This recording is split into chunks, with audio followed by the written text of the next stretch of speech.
1-2 గంటలు కాదు 13 గంటలు గడుస్తున్నాయి. నిన్న సాయంత్రం 6 గంటల నుంచి చిన్నారి బోరు బావిలోనే అల్లాడుతోంది. చిన్నారిని సురక్షితంగా బయటికి తీసుకొచ్చేందుకు రెస్క్యూ టీం రాత్రి నుంచి శ్రమిస్తూనే ఉన్నారు. మొదట బోరు బావికి సమాంతరంగా ప్రొక్లైనర్లతో తవ్వారు. తర్వాత ఇనుప చువ్వలు తాడుతో ప్రయత్నించారు. ఆ తర్వాత అత్యాధునిక యంత్రాలతో చిన్నారిని సురక్షితంగా బయటికి తీసేందుకు ప్రయత్నాలు ముమ్మరం చేశారు. అర్ధరాత్రి నుంచి ఒకటే ఉత్కంఠ. ఏ క్షణంలోనైనా చిన్నారి బయటకొస్తుందని అందరూ ఎంతో ఆశగా ఎంతో ఆతృతగా ఎదురుచూస్తూనే ఉన్నారు. అటు తల్లిదండ్రులతో పాటు చుట్టుపక్కల గ్రామస్తులందరూ పాప ప్రాణాలతో బయటికి రావాలని కోరుకుంటున్నారు.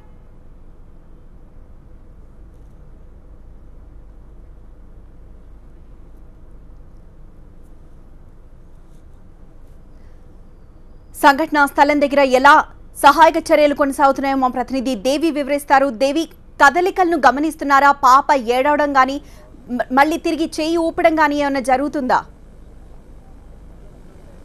రైట్ పూర్ణిమ, అలాంటివి ఏం కనిపించట్లేదు. కానీ ఎక్కడ బాధగా అనిపిస్తుందంటే కాసేపట్లో మనం నింగిలోకి కార్టోసాట్ 2 వెళ్తుంది, కానీ ఇప్పటి వరకు ఇంకా పాతాళంలోకి వెళ్ళగలిగే పరికరం ఇంకా మనం కనుక్కోలేకపోయామా అని బాధగా అనిపిస్తోంది. ఎందుకంటే 14 నెలల చిన్నారిని బయటకు తీసుకురావడం కోసం 13 గంటలైనా కూడా ఇంకా దానికి సంబంధించి ఎక్కడ కనీసం ఒక ఇంచు కూడా మనం బయటకు తీసుకురాలేకపోయాం. అంటే ఇప్పుడు ఒకవేళ ఒక ఏజ్ ఉన్న వాళ్ళైతే ఇలాంటివి ఏమైనా సహాయక చర్యలు జరుగుతున్నప్పుడు ఆక్సిజన్ లోపలికి పంపించినా కూడా తట్టుకునే శక్తి సామర్థ్యం ఉన్న పిల్లలైతే ఓకే. కానీ ఆమె 14 నెలల చంటి పిల్ల, ఆమెకు పాలు తాగడం ఇంకా లేకపోతే ఏమైనా ఫుడ్ ఏమైనా పంపిస్తే తినడం అలాంటి ఇప్పుడు ఎలా ఉందంటే లోపల పూర్తిగా మట్టి, ఆమె పైన మట్టి పడి ఉంది. పంపించే పరికరం కూడా గోళ్లకు తగలకుండా జాగ్రత్తగా పంపించగలిగితేనే ఆమెకు గాయాలు అవ్వకుండా మళ్ళీ ఆ మట్టి పిల్లలు ఏమైనా ఆమె మీద పడకుండా జాగ్రత్తగా బయటకు తీసుకురాగలే అవకాశం ఉంటుంది. కానీ ఇప్పుడు ఎలా ఉందంటే ఆమె తల్లితో మాట్లాడినప్పుడు చెప్పింది తెల్లవారుజామున 3 గంటల వరకు కూడా ఆమె ఏడ్చిందమ్మా, ఏడుపు వినిపించింది, నేను పైనుంచి కూడా ఏడవద్దని చెప్తూ వచ్చానని చెప్తుంది. బహుశా 3 గంటల తర్వాత అంటే ఒకవేళ ఆమెకి నిద్ర వచ్చి లేకపోతే అలిసిపోయి, బికాజ్ చిన్నపిల్లలు వాళ్ళకి ఎక్కువ శాతం నిద్రపోతూ ఉంటారు, వాళ్ళు నిద్రపోయి ఒకవేళ కదలికల్లో మనకేం కనిపించట్లేదు అని అనుకుని ఉండాలి. లేదు, ఏమైనా ఒకవేళ ఆమె సొమ్మసిల్లిపోయినా ఉండాలి, ఎందుకంటే చాలాసేపటి నుంచి ఆమె లోపల ఉంది కాబట్టి సొమ్మసిల్లిపోయినా లేకపోతే నీరసించినా సరే ఆమె కదలకపోయి ఉండొచ్చు. ఈ రెండిట్లో ఏదో ఒకటి అయి ఉండొచ్చు. కానీ ఒక హోప్ అయితే మాత్రం మనం ఉంచుకోవాలి కదా. సో ఆమె బయటకు తీసుకురావాలి, ఆమెను ప్రాణాలతో బయటకు తీసుకురావాలి, ఆమె ప్రాణాలతో బయటకు వస్తుందని ఒక ఆశతో ఇంకా అక్కడ ఎన్డీఆర్ఎఫ్ బృందాలు కూడా తీవ్రంగా శ్రమిస్తున్న దృశ్యం మనకు కనిపిస్తోంది. టీవీ9 స్క్రీన్ పై మనం చూడొచ్చు. ఒకసారి పంపించారు, రోబోటిక్ యంత్రంతో బయటకు తీసుకురావడానికి ప్రయత్నించారు, ఫెయిల్ అయింది. వెంటనే మళ్ళీ జేసీబీతో సమాంతరంగా ఆ గొయ్యి తవ్వి మళ్ళీ ఆమెను బయటకు తీసుకొద్దామని అనుకున్నారు. మళ్ళీ పెద్ద పెద్ద బండరాలు తగలడంతో అది పక్కన పెట్టారు. ఇంకొకసారి పంపించారు, ముందుగా కెమెరా పంపిస్తున్నారు. ఎందుకంటే అసలు ఫస్ట్ పొజిషన్ ఎక్కడుందనేది క్లియర్గా వాళ్ళు కనుగొనగలిగితే ఆ తర్వాత ఆ యంత్రం ద్వారా ఆమెను కరెక్ట్గా పట్టుకోవాలి. ఆ గ్రిప్ అనేది కూడా కరెక్ట్గా ఉండాలి. ముడి పడట్లేదు అంటారు. ముడి ఎలా పడుతుంది? ఆమె హ్యాండ్ అరచేయి సగభాగం మాత్రమే ఉంది, మణికట్టు ఆమెకి ఆ ముడికి అందదు కాబట్టి ముడి పడట్లేదు. ఇక రోబోటిక్ ఏదైతే ఉందో ఆ పరికరం మనం క్లియర్గా చూస్తే ఒక ఇనుప రాడ్లతో సంబంధించిన ఒక పరికరం, ఒక కదలిక లేని, ఒక గ్రిప్ కనీసం వంచలేని, ఒక చేతులతో ఒక డిజైన్ చేయబడ్డ ఒక యంత్రం. అంటే ఆమె ఒకవేళ పెద్ద పిల్ల అయితే కనుక, ఒకవేళ కనీసం ఒక 2-3 సంవత్సరాలు అయితే కనుక ఆ చేతిని లోపల పంపించిన పట్టుకో అంటే ఆమె అట్లీస్ట్ ఒకవేళ అమ్మాయి పట్టుకోవడానికి ప్రయత్నించచ్చేమో. 14 నెలలు అంటే అది సగ భాగం మాత్రమే అరచేయి పైకి మాత్రం వచ్చింది. అంటే వీళ్ళు పట్టుకోవడానికి వీళ్ళని ఒక యంత్రం, ఆమె కూడా పట్టుకోలేని స్థితిలో ఉన్న ఒక పాప. ఇది ఇక్కడే ఈ ఆలస్యానికి కారణం ఇదే.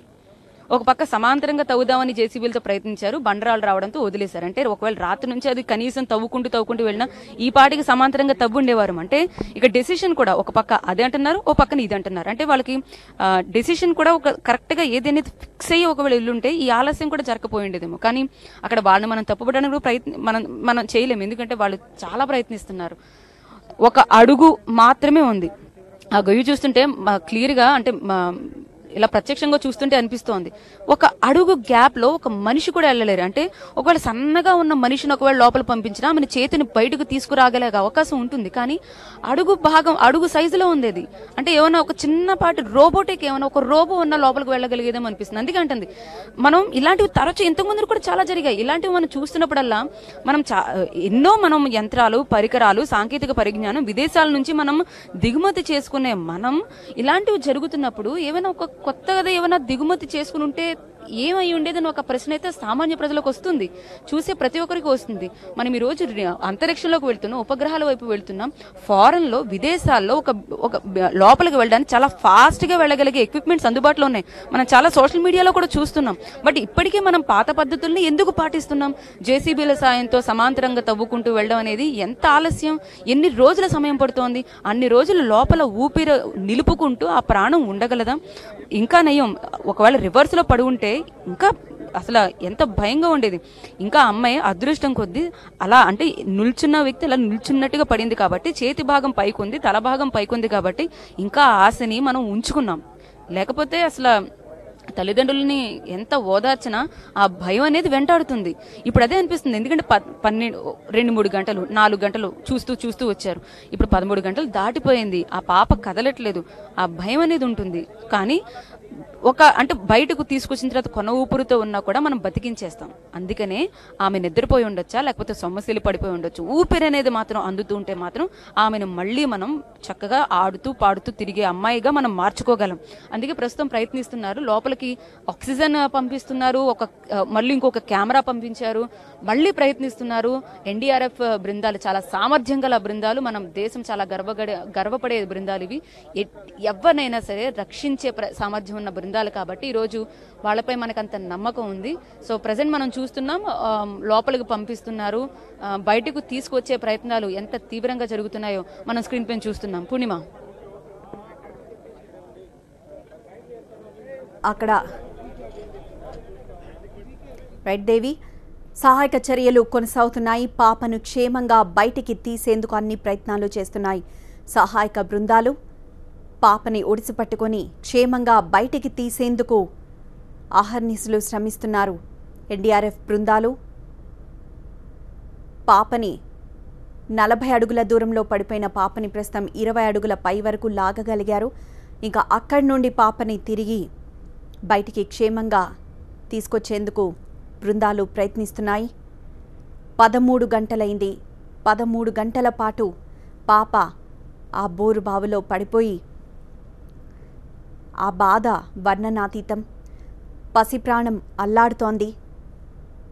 తాగడానికి పాలు లేక, కనీసం పీల్చుకోవడానికి గాలి లేక అల్లాడుతోంది. ఆక్సిజన్ను పంపి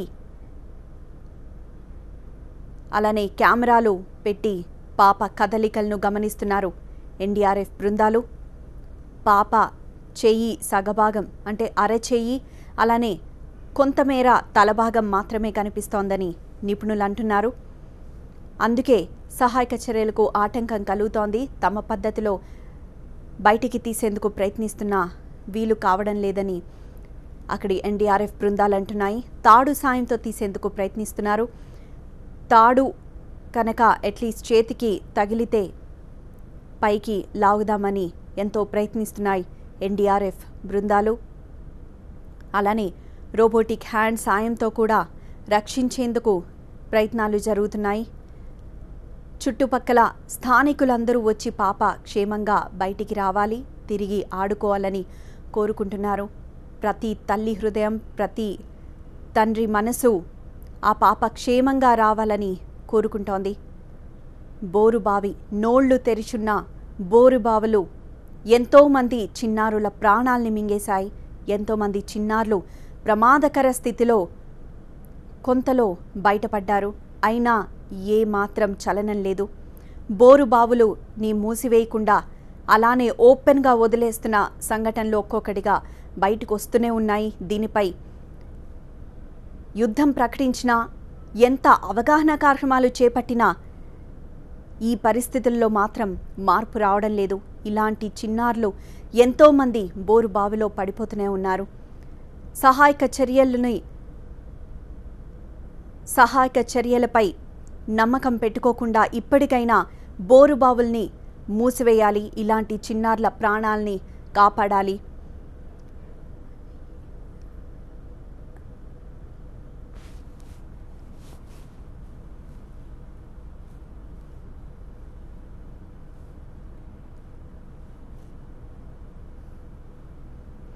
అలానే సాటి మనిషికి కష్టం వస్తే చూస్తూ ఊరుకోమని నిరూపించారు ప్రజలు.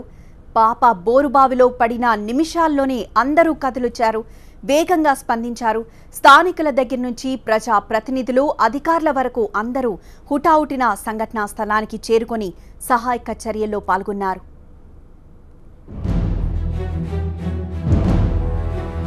చిన్నారి సాయంత్రం 6:30 నుంచి 6:40 మధ్యలో బోరుబావిలో పడింది.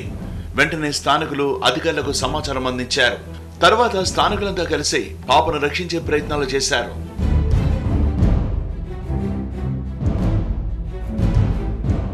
ఆరు 6:50 కల్లా ఫైర్ సిబ్బంది సంఘటనా స్థలానికి చేరుకున్నారు.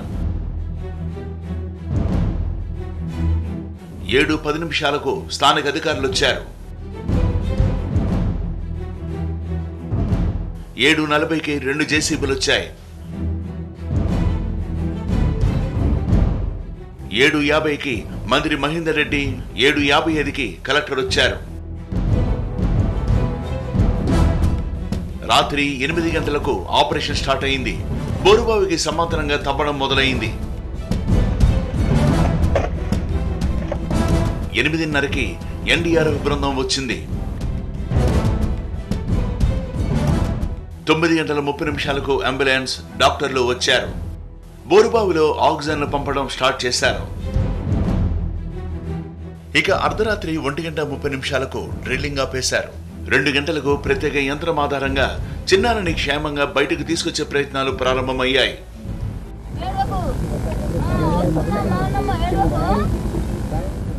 అయితే ఈ ప్రయత్నం కూడా విఫలమైంది. దీంతో తెల్లవారుజాము 3:30కు ఆపరేషన్ను ఎన్డీఆర్ఎఫ్ తన ఆధీనంలోకి తీసుకుంది.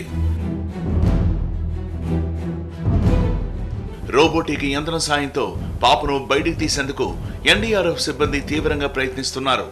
అధునాతన టెక్నాలజీని వాడి ఆక్సిజన్ను పంపుతూ పాపను ప్రాణాలతో రక్షించేందుకు ప్రయత్నాలు చేస్తున్నారు.